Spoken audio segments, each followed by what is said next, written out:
So long, yeah. Okay, so long story short, I draw comics about a stuttering fox. All right.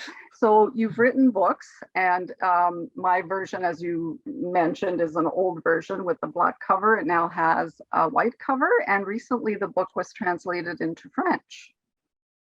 And that was Yeah, done with the support of the Quebec Association the Association for de people Gaiement who and study. Communication with that That's right. awful accent of mine.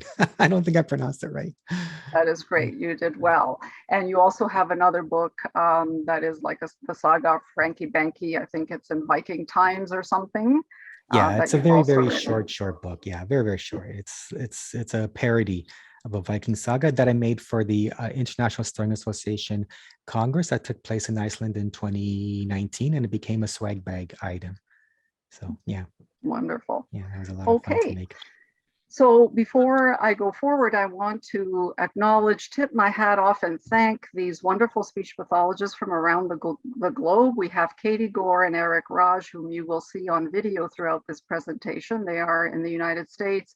Uri Schneider as well. Unfortunately, I wasn't able to get a video of Uri when we met.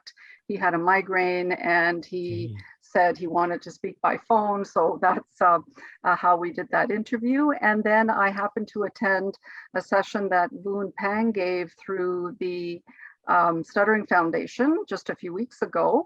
Boon is in New Zealand, and he showed during his presentation some artwork that his client Fred had done. And so I asked for his parents' permission, Fred's parents' permission, to use this during this session. So I want to thank all these speech pathologists for their contribution to this event. So I think that Stuttering and Cool is genius, the book, because it has several features that make it so. First, it's written by a person who stutters, who understands the lived experience of stuttering. And at that point, you had pretty much a lifetime of stuttering, Daniele. So there was a lot of background and history there and a lot of relevance to the lived experience of people who stutter. So very beneficial and also more credible to some clients than what a speech pathologist who doesn't stutter might say to them. So this is one way to reinforce some of the ideas that we might be presenting that the client isn't totally comfortable with initially. So it's very helpful in that way. The format is very engaging. We have visuals, the comics, the pictures. I couldn't have done this PowerPoint without this presentation without a PowerPoint because it is so visual. And so hence, I had fun with this as well, creating it for today.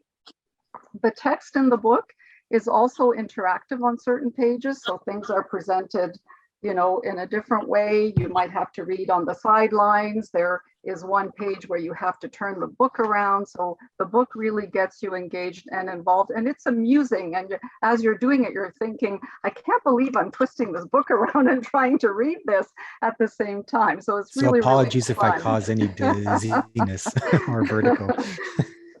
It's also set up in themes or vignettes so that you don't have to use the whole book.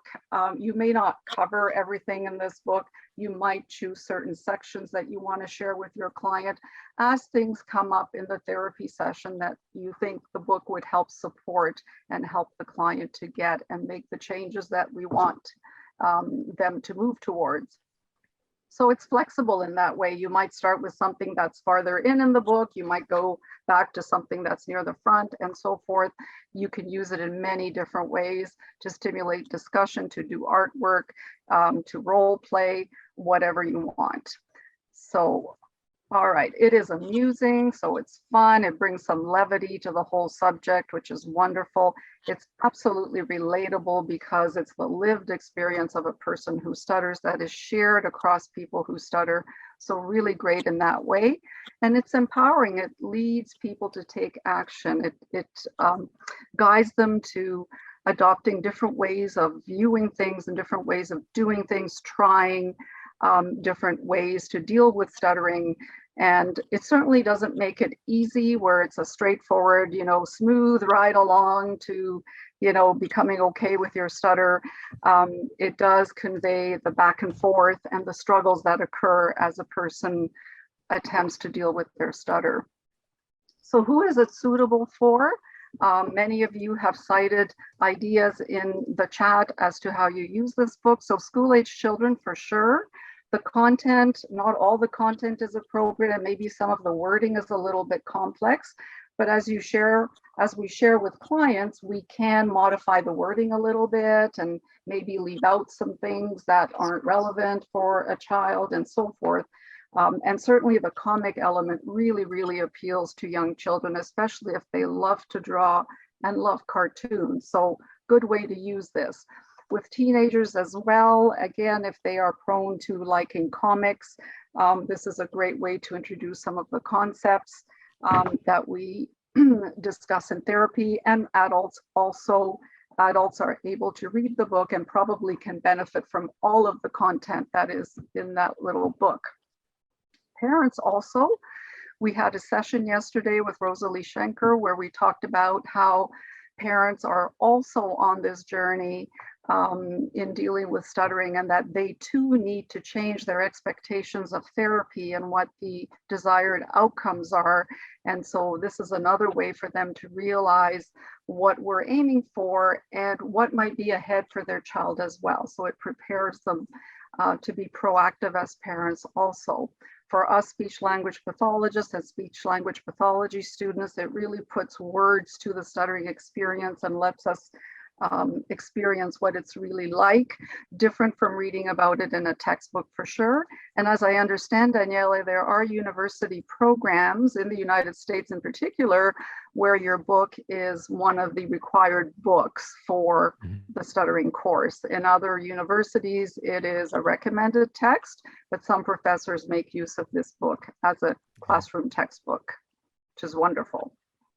Yeah, it blows my mind. Like I just said, I'm just going to draw comics and hope people like laugh.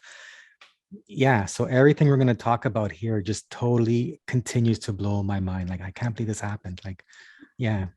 And It's a great resource for anyone who's interested in learning about stuttering. And I hope that our Canadian libraries have these on their shelves. That's something for us to look into, right? That's something for us to look into. So let's start with school-age children. Katie Gore is in this video. And I asked Katie at what age she would consider using this resource with children. So let's listen to what she has to say. But around age 7, 8 is where the identity piece of stuttering can start to come in, and children might start to think of themselves not just as having a stutter, but being a person who stutters. They might feel different than their peers. Or maybe their peers are commenting on the way that they talk and calling out to the child that they are different. And so that is where resources like this, like Stuttering is Cool, and this book and this comic and these stories are really, really great to introduce with kids, because it does start to help the child explore stuttering as this whole life experience, not just a technical physical thing that's happening when they talk. So yeah, I would say, and it's hard to find resources, I would say, that help kids right around that age where they are starting to become more self-aware, starting to have a little bit of a sense of identity. But they've still got a long way to go developmentally. They don't necessarily have language or ways to describe some of the things that they're thinking, that, when they're stuttering on the outside and what's going on in their head on the inside, or they might be feeling nervous about having to do something around talking, or feeling worried about what people are thinking of them. And that is what is so great about this book, is it has all these little stories with this cute little character. It shows what he's thinking, it shows what he's feeling, and how all of these connect to the act of speaking. So that was a really great answer to that question. And she mentions, children around the age of 7, 8. And in your book, Daniele, you do mention that you became aware that your speech was different at around the age of 7. So that fits in very nicely. And yes, one of the things that I think as clinicians we need to remember to tell parents and families when we get to this age is that many of them will have started stuttering earlier in the preschool years.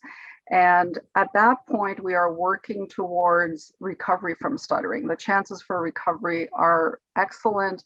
And so that is what we're hoping for. But once you get past the age of 6, sometime after that, we're, moving into a different stage of stuttering development where it starts to set in and take hold, and the chances of recovery are lessened. Doesn't mean that it's not possible. For some people, it does occur as late as 11, 12 years of age. So we don't want to take that hope away. But I think it's important to warn parents and children that, this is going to be a lifetime journey, probably not in those words, but, make them understand that now we're into how to manage this thing and what to do, how to live with it in successful ways. And I know I've had firsthand experience at a summer camp where one child had not been told this, and he had been in therapy for a long time. And when we told him about that therapy isn't a cure, he was so relieved. He told us the next day that he went home that evening and had a discussion with his parents about that fact, because he was feeling like he had disappointed everybody. He was disappointing his parents, his therapist, everyone, because he wasn't getting rid of the stutter. What was wrong with him that he couldn't stop stuttering? So that was a very powerful message for us as clinicians to hear that. So it's important when that transition happens to make sure that we inform the child and the parents that now our goals are going to be a little bit different, so that they know what to expect and don't feel like they're failing in therapy. So it prepares them to deal with stuttering over the longer term, which I think is important. There we go. So Katie mentions that one of the things that your book does is you can put words to situations, you can put characters in situations, and you can put thoughts in situations. And I'm going to add facial expressions as well, which reflect feelings. And so that too is very powerful. What does a bully look like? What does your teacher look like? Your classmate, your parent, whoever is in this comic that the child might be involved in drawing. And it may bring their attention to perhaps the thinking part of their stutter that they may not be so aware of, or in the moment, there's so much going on that they can't parcel out what is going on. And so this is one great way to get them to look at the situation from the outside in a little bit more. So now let's hear how Katie uses the book with adolescents who stutter. Used it with, I would say, adolescents, younger adolescents, and even some older teens. If they're having a hard time expressing some of the concepts that are in the books, these concepts about struggle and about shame and covert stuttering and overcoming fear and things like that, because sometimes having the example of those narratives can be really, really helpful. And the other thing that is cool, where it's not so much that we're reading the book in therapy, but I'll actually, maybe if they're into something like comics or drawing or writing, just writing poetry, novels, whatever, I'll say something like, oh, I actually have a friend, Daniele Rossi, and he wrote this book about stuttering, and it's a comic book, and let me show it to you. And for the older teens, what is really impactful for them is to know that there's this other adult out there who has created this amazing work and has been very successful sharing it, and it's all about his stutter. He's used his journey with stuttering to create this and share this with others, and then they can use that, and that may inspire them if they do have an interest or a talent in something like writing or drawing, to then sort of think, okay, how could I apply that or use that to help me on my stuttering journey? So I think it's not so much that we're using the book itself, but the existence of the book and the impact of the book is really, really significant. And I would agree with that. So with the teenagers, you do mention creativity in your book. You advise people to find a creative outlet because expressing themselves through words is so difficult that, expressing themselves through drawings, comics, or poetry or writing is an alternative to having to say things verbally. So this is reinforced here. And yes, you make stuttering cool. Like, wow, look, somebody wrote a book about stuttering and has been successful with it. Used it with. All right. Every time I move the video or I switch the slide, the video starts again. So sorry about that. Okay. So now let me just go back.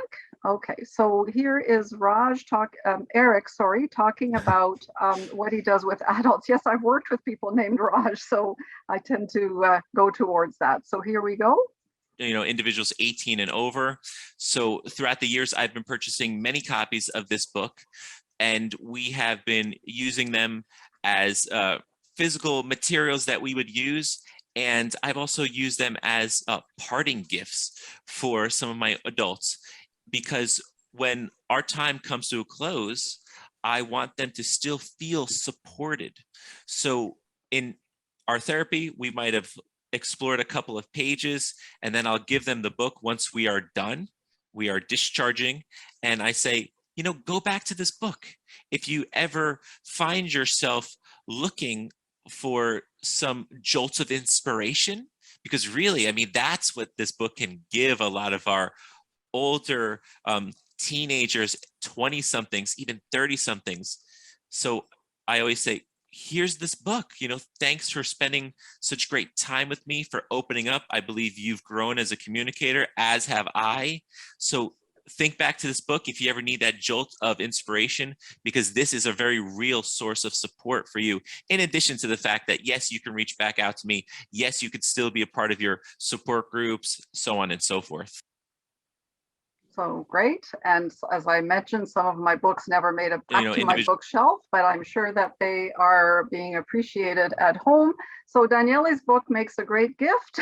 Christmas is coming, great gift for colleagues, for your clients, etc. All right. So now what about parents? How can we use this resource with parents? Let's listen to Katie. Absolutely. I have used it with parents, and sometimes it's really hard to explain to parents some of these concepts that we're working on, particularly if we're working on concepts like acceptance of stuttering, and it's okay to stutter, because a parent might be very oriented around, my child's in speech therapy to become more fluent. And usually I will have tried to have some kind of conversation with the parent to explain that. But, parents are on a learning journey, just like their children are on a learning journey. And so I think so I will show the book to parents, and usually it will be in the context of whatever part we used in the therapy session, right? So, today we talked about fear, and sort of here was the section that we used, and might say something like, and I've explained a little bit to you about how this works with stuttering, but this book kind of has a nice example with this story. And I think it's helpful for two reasons. One, if you've done some initial verbal explaining yourself to the parent about stuttering and about that particular concept, it's a nice way to reinforce that same lesson, but in a slightly different medium and with slightly different language. And so that just kind of helps them absorb the message. And two, if you have a parent who maybe is struggling or skeptical with some of the sort of stuttering acceptance information that you're trying to share, the fact that it exists in this published creative format is very validating. So it's not just you as this hippie speech therapist being like, hey, this concept is important, you should think about it. But look, this other person completely different that, I don't work with, created this whole book, this whole story, and published this around this concept because this is so important and so powerful. And it's a fun way for the parent to engage with their kids too. It's hard. Parents are scared to talk about stuttering with their kids, and it might not feel safe for them to talk about their child stuttering with their child, but both the parent and the child can talk about Franky Banky stuttering. So that's really fun. Yeah, what a great way to get parents and children talking about stuttering, starting with conversations about Franky Banky's experience, and then opening the door to the possibility of conversations taking place about the child's own stuttering.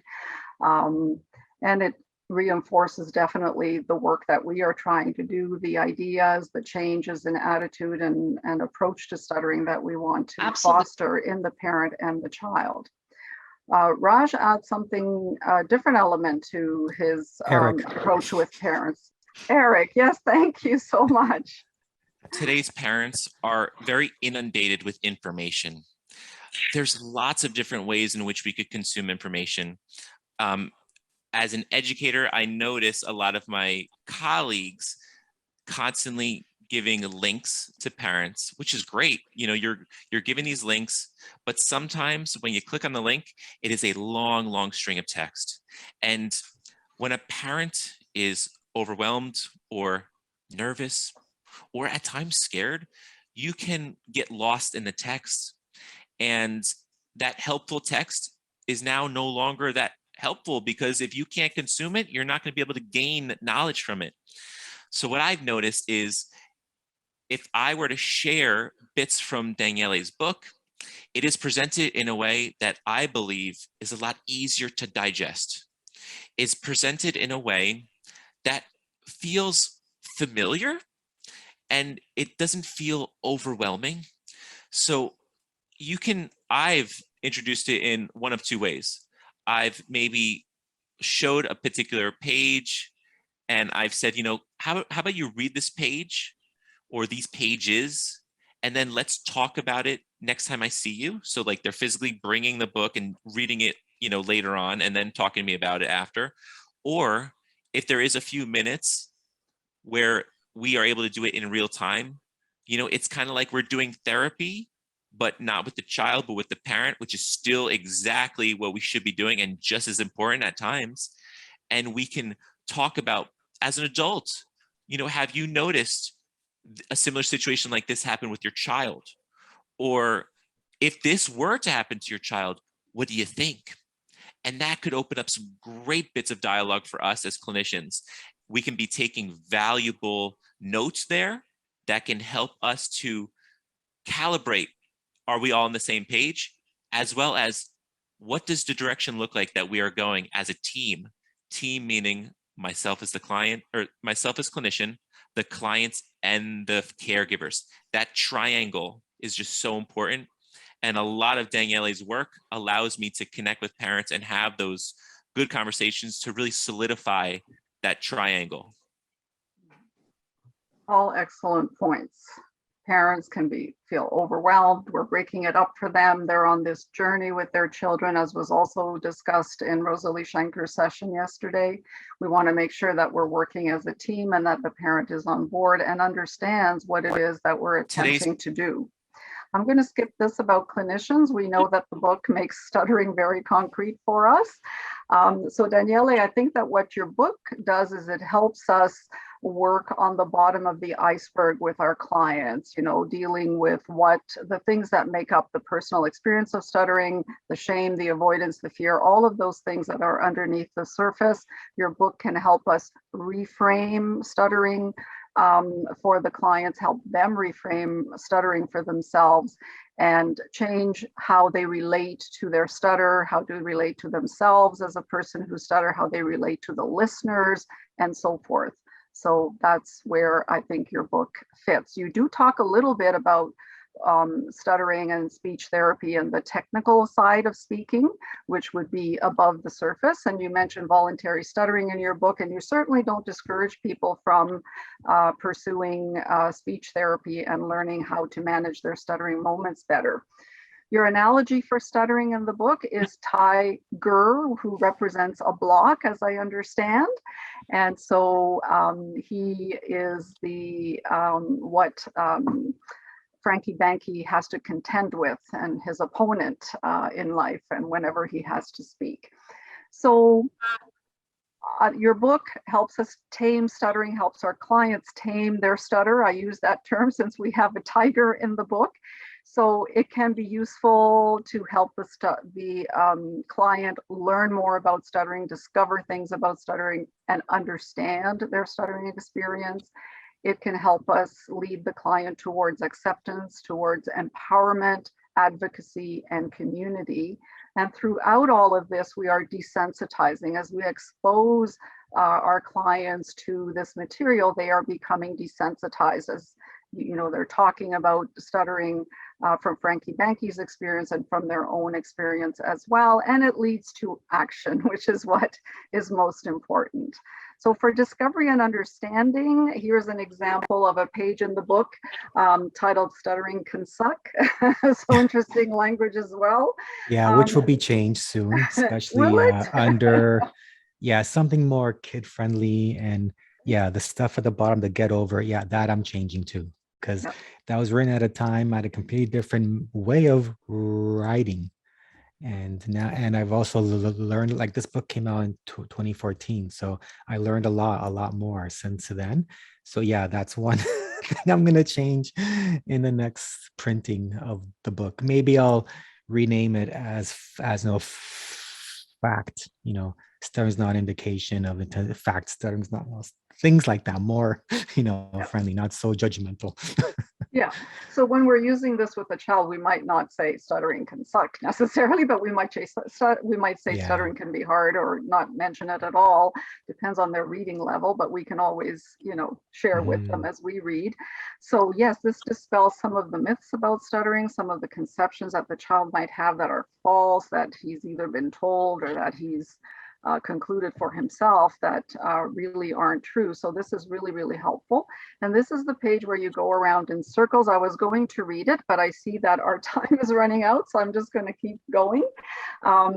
But this is the interactive page where you go around. It's really, really fun. And of course, one of the things we can't see here is that at the bottom of every page, Daniele actually writes out the page numbers, and on each page, he stutters in a different way. So it's really, really fun to read that. I can't miss this. I've got to see what he did with this page number.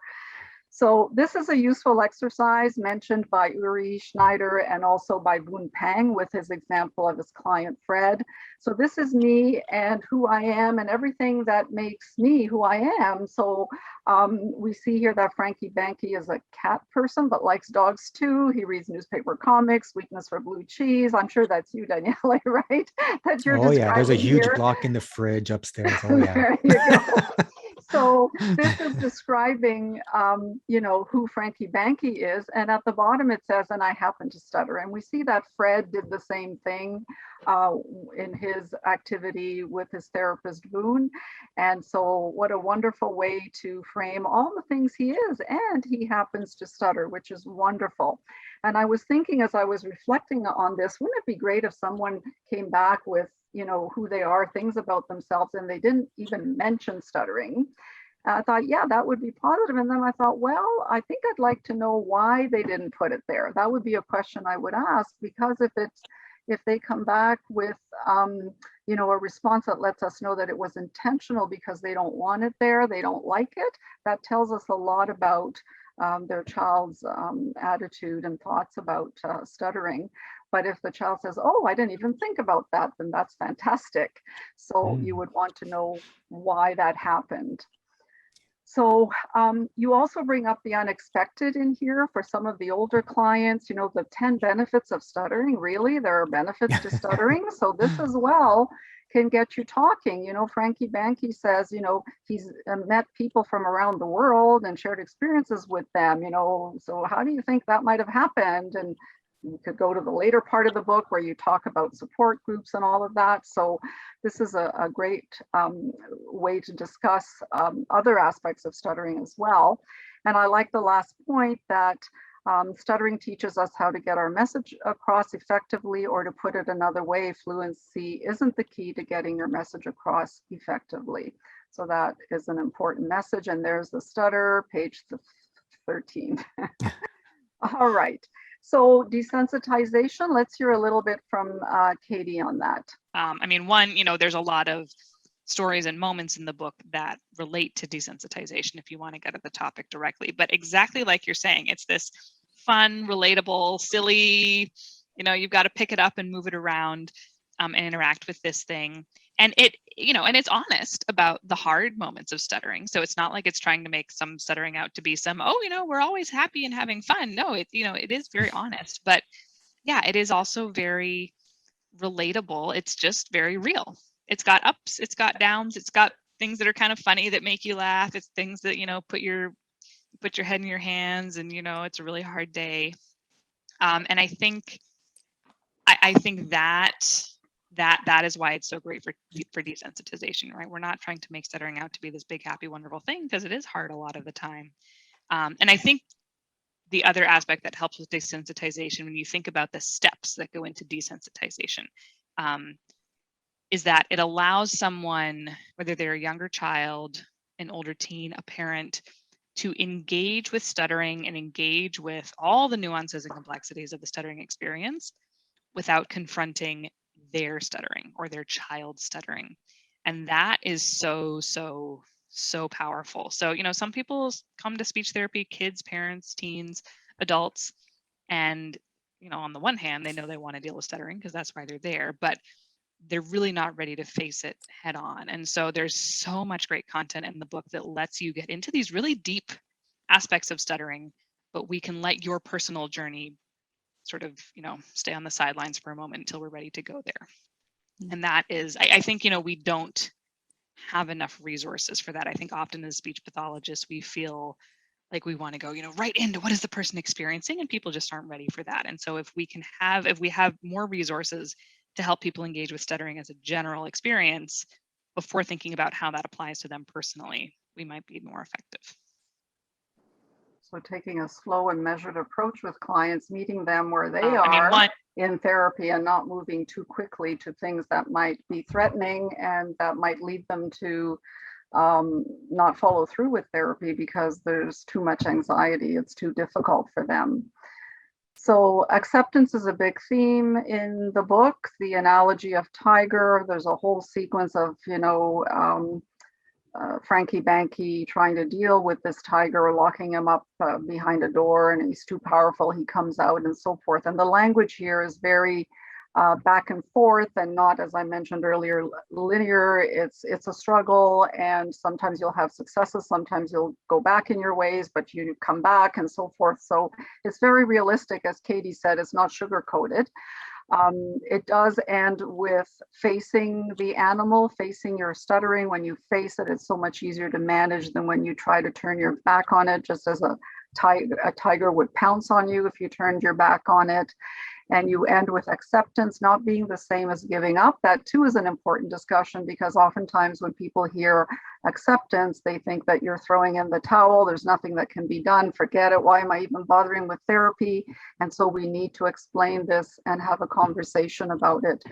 And I also like that the book steers people to being proactive in their life. You can't be reactive all the time. You have to prepare yourself for what might come and have some ideas or a plan as to what you're going to do. So in the book, there is a match in the ring between Franky Banky and Tiger.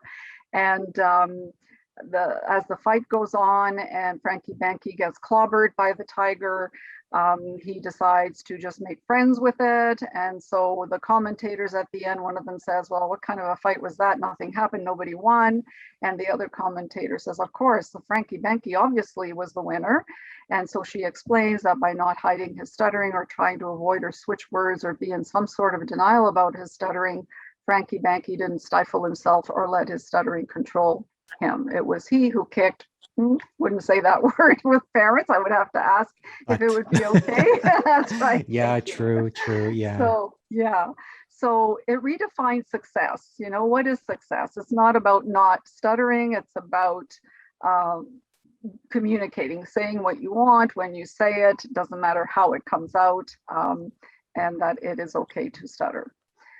So the empowerment piece, this is Eric again. I said his name correctly this time. And he actually shares an artifact. He shares something that he did with one of his students. Was an elementary school age student. So he was about 8 years old. And what we did here, as you could see up at the top, is one of Daniele's beautifully drawn comics. And as a clinician, this child and I will go through each square and we'll kind of use our voice and we'll read these comics. Sometimes we'll take on the personalities of the actual characters and play with our voices and, you know, give our voices different colors. And I think that's huge because that can help our children to find fun in their voice. It helps them to kind of desensitize themselves. And I think really good things come from activities like that. So as you could see, this particular comic highlights the character, Franky Banky, who is experiencing a bully, right? And this comic is beautifully titled Bully Slayer. So when I read this comic along with the child, we might take on the role of the bully. So we might put on our best bully voice. So we might be like, well, look who's walking by. Can't you talk? Ha, ha, ha. So we really try to get into character. And it's funny, that triggers a lot of laughter. But we're starting the very real intentional conversation about bullies. And has anyone ever said something to you that made you feel not so great? So we're bringing that to the surface, I think, in a way that is really nice for children. And then this is huge. We could take on the character Franky Banky, and we could really use our strong voices to say, sure, I stutter. What are you good at? So it's all about recognizing that you could use your words in a very confident manner, in a forward moving manner. There still might be stuttering like disfluencies, but you are saying what you want to say when you want to say it in a manner that is understood by that listener. So right here in the next scene, it says gears in the brain going haywire. And that's huge because me and the children might be like, because that's true confusion that the bully is feeling, because perhaps he noticed how confident that person was as a speaker, Franky Banky, right? And then we will see Franky Banky saying, keep practicing, because that person is about to launch into space. He's kind of at a loss of words and he's unable to communicate, right? So I asked the student the really great follow-up question after we go through that comic.